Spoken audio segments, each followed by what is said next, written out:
ਬਾਈ ਕੀ ਕਹੋਗੇ ਸਿੱਧੂ ਮੂਸੇਵਾਲਾ ਉੱਪਰ ਦਿਨ ਦਿਹਾੜੇ ਜਿਹੜਾ ਗੋਲੀਆਂ ਮਾਰ ਕੇ ਕਤਲ ਕਰਕੇ ਪੈ ਅੱਜ ਤੋਂ ਦੁਰਭਾਗੀ ਘਟਨਾ ਕੋਈ ਹੋ ਹੀ ਨਹੀਂ ਸਕਦੀ। ਇੱਕ ਚਮਕਦਾ ਸਿਤਾਰਾ ਸਰਕਾਰ ਦੀ ਅਣਗਹਿਲੀ ਨਾਲ, ਜਿਹਨੂੰ ਪਤਾ ਸੀ ਕਿ ਸਾਰਿਆਂ ਥਾਵਾਂ ਤੇ ਖਤਰੇ ਦੇ ਬੱਦਲ ਮੰਡਲਾਉਂਦੇ ਹੈ, ਐਡੀ ਫੇਲਿਅਰ ਸਰਕਾਰ ਦੀ ਕਿ ਉਹਨਾਂ ਨੇ ਸਿਕਿਉਰਿਟੀ ਵਾਪਸ ਲੈਣ ਦੇ ਨਾਲ ਨਾਲ ਵੱਜਰ ਗਲਤੀ ਕਰਕੇ ਅਨਾਊਂਸਮੈਂਟ ਕੀਤੀ ਤੇ ਮੌਕਾ ਦਿੱਤਾ ਹਮਲਾਵਰਾਂ ਨੂੰ। ਇਹਦੀ ਸਖਤ ਨਿੰਦਿਆ ਕਰਦੇ ਹਾਂ ਔਰ ਸਾਡਾ ਜਿਹੜਾ ਦਿਲ ਦਾ ਟੁਕੜਾ ਗੁਆਚਿਆ ਹੀਰਾ ਹੈ ਉਹ ਮੁੜ ਕੇ ਨਹੀਂ ਮਿਲਣਾ, ਉਹਦੀ ਕਮੀ ਹਮੇਸ਼ਾ ਮਹਿਸੂਸ ਹੋਊ। ਕੀ ਕਹੋਗੇ ਗੈਂਗਵਾਰ ਲਗਾਤਾਰ ਵਧ ਰਿਹਾ, ਗੁੰਡਾਗਰਦੀ ਵਧ ਰਹੀ ਹੈ, ਪੰਜਾਬ 'ਚ ਖਤਮ ਕਰਨ ਦੀ ਗੱਲ ਹੋਈ ਸੀ। ਦੇਖੋ, ਇਸ ਪੰਜਾਬ ਦੇ ਵਿੱਚ ਅੱਤਵਾਦ ਵੀ ਆਇਆ, ਬਹੁਤ ਸਾਰੀਆਂ, ਇਕੱਲੀ ਮੈਂ ਨਹੀਂ ਆਪਣੀ ਗੱਲ ਕਰਦੀ, ਸਾਡੀ ਪਾਰਟੀ, ਬਹੁਤ ਸਾਰੀਆਂ ਹੋਰ ਪਾਰਟੀਆਂ ਵੀ, ਕਮਿਊਨਿਸਟ ਪਾਰਟੀਆਂ ਸੀ, ਬੀਜੇਪੀ ਸੀ, ਉਹਨਾਂ ਨੂੰ ਠੀਕ ਕੀਤਾ। ਲੇਕਿਨ ਅੱਜ ਜਿਵੇਂ ਗੈਂਗਸਟਰ ਪਤਾ ਨਹੀਂ ਕਿੰਨੇ ਧੜੇ ਆ ਜਾਂ ਕਿਸ ਤਰ੍ਹਾਂ ਹੈ, ਇਹਨਾਂ ਨੂੰ ਕੰਟਰੋਲ ਕਰਨ 'ਚ ਵੀ ਸਰਕਾਰ ਫੇਲ ਹੋਈ ਹੈ ਕਿ ਇੱਕ ਕਲਾਕਾਰ ਦੀ ਸਰਕਾਰ ਵਿੱਚ ਇੱਕ ਕਲਾਕਾਰ ਦੀ ਰੱਖਿਆ ਨਹੀਂ ਹੋ ਸਕੀ ਗੈਂਗਸਟਰਾਂ ਤੋਂ। ਤੇ ਇਹ ਹੁਣ ਆਪਣੇ ਆਪ ਵਿੱਚ ਇੱਕ ਸਵਾਲ ਹੈ ਤੇ ਜਵਾਬ ਹੈ ਦੇਣਾ ਪਊ ਸਰਕਾਰ ਨੂੰ ਕਿ ਇਹਨੂੰ ਕੀ ਸਮਝਿਆ ਜਾਵੇ। ਬੀਬਾ ਜੀ, ਹਮਲਾਵਰ ਆਰਾਮ ਨਾਲ ਜਿਹੜਾ ਕਤਲ ਕਰਕੇ ਨਗਦੇ ਆ, ਬਹੁਤ ਸਮਾਂ ਹੁੰਦਾ ਗਾ ਪਕੜਨ ਦਾ, ਪਰ ਕੋਈ ਹਾਲੇ ਤੱਕ ਜਿਹੜਾ ਹੱਥ ਨਹੀਂ ਸੁਰਾਗ ਵੱਡਾ ਲੱਗ ਸਕਿਆ ਇੱਥੋਂ। ਦੇਖੋ, ਜੋ ਸਹੀ ਗੱਲ ਹੈਗੀ ਹੈ, ਮੈਂ ਜਿਸ ਤਰ੍ਹਾਂ ਕਦੇ ਵੀ ਨਹੀਂ ਚਾਹੁੰਦੀ ਕਿ ਕਿਸੇ ਵੀ ਮੁੱਦੇ ਨੂੰ ਅਸੀਂ ਸਿਆਸਤ ਵਿੱਚ ਲਵੇੜੀਏ। ਨਿਰਪੱਖਤਾ ਦੀ ਸੋਚ ਨਾਲ, ਕਿਉਂਕਿ ਜਦੋਂ ਅਸੀਂ ਲੜੇ ਹਾਂ ਅੱਤਵਾਦ ਨਾਲ, ਉਹ ਦੇਖਿਆ ਹੈ ਕਿ ਇਹ ਬਿਲਕੁਲ ਟੋਟਲ, ਜਿਵੇਂ ਕਹਿੰਦੇ ਆ, ਅਣਜਾਣਾ ਦੀ ਸਰਕਾਰ, ਅਣਜਾਣਾ ਦੇ ਹੱਥ ਵਿੱਚ ਇੱਕ ਐਟਮ ਬੰਬ ਜਿਵੇਂ ਕਿਸੇ ਅਣਜਾਣ ਬੱਚੇ ਦੇ ਹੱਥ 'ਚ ਫੜਾ ਦਿੱਤਾ ਜਾਵੇ, ਤੇ ਉਸ ਤਰ੍ਹਾਂ ਸਰਕਾਰ ਇਸ ਵੇਲੇ ਜਿਹੜੀ ਹੈਗੀ ਹੈ ਛੋਟੀ ਬੇਸਮਝ ਸਰਕਾਰ ਤੇ ਅਨਐਕਸਪੀਰੀਅੰਸ ਸਰਕਾਰ ਦੇ ਹੱਥ ਵਿੱਚ ਹੈ। ਰੱਬ ਸੁੱਖ ਰੱਖੇ, ਇੱਥੇ ਅਮਨ ਤੇ ਸ਼ਾਂਤੀ ਹੋਵੇ। ਇਸ ਤਰ੍ਹਾਂ ਲੜਿਆਂ ਵਰਗੇ ਮਾਵਾਂ ਦੇ ਪੁੱਤਰ ਮਾਵਾਂ ਨਾਲ ਦੇਖਣ। ਮੈਂ ਵੀ ਇੱਕ ਮਾਂ ਹੈਗੀ ਹਾਂ, ਮੈਂ ਉਹ ਦੁੱਖ ਮਹਿਸੂਸ ਕਰ ਸਕਦੀ ਹਾਂ ਕਿ ਜੋ ਮਾਂ 'ਤੇ ਕੀ ਬੀਤੀ ਹੋ। ਕੇਂਦਰ ਸਰਕਾਰ ਤੇ ਪੰਜਾਬ ਸਰਕਾਰ ਵੱਲੋਂ ਇੰਟੈਲੀਜੈਂਸੀ ਵੱਲੋਂ ਕਿਹਾ ਗਿਆ ਸੀ ਮੈਨੂੰ ਖਤਰਾ ਹੈ, ਲੇਕਿਨ ਫਿਰ ਵੀ ਸਿਕਿਉਰਿਟੀ ਵਾਪਸ ਲੈ ਲਈ, ਉਸ ਤੋਂ ਤੁਸੀਂ ਕਿਹਨੂੰ ਜਵਾਬ ਦਿੱਤਾ? ਮੈਂ ਇਹੀ ਗੱਲ ਪਹਿਲਾਂ ਕਹੀ ਹੈ ਕਿ ਸਿਕਿਉਰਿਟੀਆਂ ਵਾਪਸ ਲੈਣੀਆਂ ਨਾ ਲੈਣੀਆਂ ਨੋਰਮ ਦੇ ਮੁਤਾਬਕ ਲੈਂਦੇ ਆ, ਲੈਣ, ਪਰ ਉਹਨੂੰ ਪੋਲੀਟੀਕਲਾਈਜੇਸ਼ਨ ਦੇ ਐਂਗਲ ਤੋਂ ਔਰ ਉਹਨੂੰ ਪਬਲਿਸਿਟੀ ਦੇ ਐਂਗਲ ਤੋਂ ਆਪਣੀ ਪ੍ਰਾਪਤੀ ਗਣਾਉਣ ਵਾਸਤੇ ਕਿਸੇ ਦੀਆਂ ਜਾਨਾਂ ਨਾਲ ਖਿਲਵਾੜ ਕਰਨਾ, ਇਹ ਸਭ ਤੋਂ ਵੱਡਾ ਮੈਂ ਸਮਝਦੀ ਹਾਂ ਕਿ ਜਦੋਂ ਇਨਫਾਮ ਫਰਜ਼ੀਆ ਜੋ ਆਪਾਂ ਕਹਿੰਦੇ ਹਾਂ, ਜੋ ਦੱਸਿਆ ਕਿਸੇ ਨੇ ਵੀ, ਸਾਰਿਆਂ ਨੂੰ ਪਤਾ ਹੈ ਕਿ ਖਤਰੇ ਦੇ ਬੱਦਲ ਸੀਗੇ, ਉਹਦੇ ਬਾਵਜੂਦ ਐਡੀ ਵੱਡੀ ਲੈਪਸ हुई। सिद्धू केवल मूसा गांव का या पंजाब का बेटा नहीं था। उसकी लोकप्रियता देश और दुनिया के हर कोने में थी, और देश का एक बेटा इस तरह से बेरहमी से मारा गया है। पूरा देश स्तब्ध है। कला और संगीत के क्षेत्र में रुचि रखने वाली पूरी दुनिया स्तब्ध है।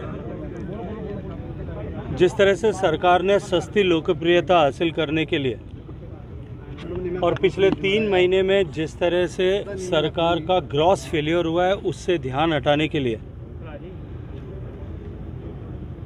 प्रदेश में 400 से ज़्यादा लोगों की सिक्योरिटी को विड्रॉ किया। न केवल विड्रॉ किया सिक्योरिटी को या डाउनग्रेड किया, अभी तो उसे मीडिया और सोशल मीडिया के माध्यम से प्रचारित करके ऐसे सारे अपराधी, ऐसे सारे गैंगस्टर्स, जिन लोगों से उन सारे सिक्योरिटी प्राप्त लोगों को थ्रेट्स थी, उनको एक इनविटेशन दिया, उनको एक खुले आमंत्रण दिया कि हमने सिक्योरिटी हटा ली है, आप अपना काम कर सकते हैं। और दुर्भाग्य से उसका पहला शिकार जो है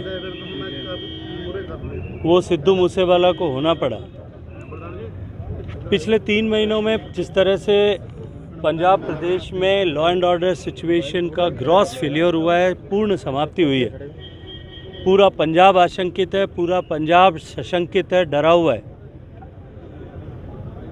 कि आतंकवाद का वो बुरा दौर जो बड़ी मुश्किल से 2-2.5 दशक पहले बीता है, और जिसकी तपिश, जिसका दर्द, जिसका दुख अभी भी घर में पीछे घूम करके लोग देखते हैं तो अपने पुराने समय में खोए परिजनों को देख करके फिर ताज़ा हो जाता है। उसकी आशंका एक बार फिर पंजाब के लोगों को सताने लगी है। लेकिन सिद्धू को जिस तरह से बेरहमी से मारा गया है, उसे न्याय मिले, ये सभी लोगों को संकल्पित होकर के इसके लिए काम करने की आवश्यकता है। सर आप परिवार से मिले हो, परिवार की क्या डिमांड है, क्या कहते हैं परिवार वाले? देखिए, परिवार का दुख साझा करने के लिए मैं परिवार के बीच में आया हूँ। हम सभी लोग, हमारी पार्टी के वरिष्ठ नेता आदरणीय सुनील जाखड़ जी, आदरणीय अरविंद जी, हमारे प्रदेश के प्रधान आदरणीय अश्विनी जी, पार्टी के सभी पदाधिकारीगण, हम सब लोग एक साथ मिलकर के उनके दुख में सहभागी बनने के लिए आए। परिवार ने कहा है कि सिद्धू को न्याय मिलना चाहिए और उन अपराधी जो दुनिया के चाहे किसी भी कोने में बैठे हैं, उन अपराधियों को अपने किए की सज़ा मिलनी चाहिए। नहीं करेगी जांच? देखिए, अभी इस विषय पर टिप्पणी करना अनुकूल नहीं है, समीचीन नहीं है। इनके पिताजी ने एक पत्र लिखा है, उस पत्र पर जो भी नियमानुसार कार्रवाई, वो सब कार्रवाई है वो की जाएगी। पंजाब के 400 लोगों की तो इन्होंने सिक्योरिटी वापस ले ली, मगर अरविंद केजरीवाल को 90 लोग पंजाब से दिए गए हैं, इसको क्या देखते हैं आप? देखिए, दुर्भाग्यपूर्ण है, जैसा मैंने कहा कि सिक्योरिटी लेना अपने आप में दुर्भाग्यपूर्ण था, क्योंकि किसी व्यक्ति को जब सिक्योरिटी सरकार, पुलिस, भारत सरकार, राजस्थानीय सरकार कोई भी प्रोवाइड करती है, उसके थ्रेट परसेप्शन का असेसमेंट होता है, उसका व्यापक आकलन होता है, उस आकलन के बाद में उसको सिक्योरिटी दी जाती है ताकि उसकी जान पे खतरा न रहे, लेकिन सुरक्षित किया जा सकता है। लेकिन इस तरह से उसे एकाएक उसको विड्रॉ कर लेना, निश्चित रूप से पंजाब की सरकार को, भगवंत मान सरकार को इस बात का जवाब देना चाहिए और जवाब देना पड़ेगा कि उन्होंने एकाएक 400 लोगों की जब सिक्योरिटी विड्रॉ की थी तब उनका किस तरह से थ्रेट परसेप्शन का वापस रिवीजन हुआ था, आकलन हुआ था, या आनंद फानन में केवल और केवल अपनी राजनीति को चमकाने के लिए, अपनी लोकप्रियता को बढ़ाने के लिए इस तरह का निर्णय किया